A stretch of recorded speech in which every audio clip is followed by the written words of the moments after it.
Tony and Stephen and Cindy Tolan went out of their way to actually celebrate the diaspora of the Hispanic community. Like, I just think that in and of itself is a departure from what we typically see from either stage productions or anything that we saw in the original movie. film. Exactly. So, Nobody asked us anything. yeah. I mean, anything. We were just so thrilled, and rightly so at the time, but it was another time.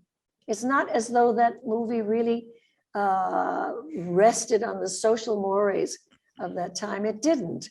It really was the Broadway show on film with a different cast. This is so, in that sense, different but not. Nothing impressed me more than Stephen and Tony making sure that both Jets and Sharks understood what the time was like, what was happening then, which right away gave them a social awareness of a different time. And that was very important. In the original film, there was little attention paid to that because it was essentially really a Broadway play brought to the screen. I never seen you before. You're not Puerto Rican.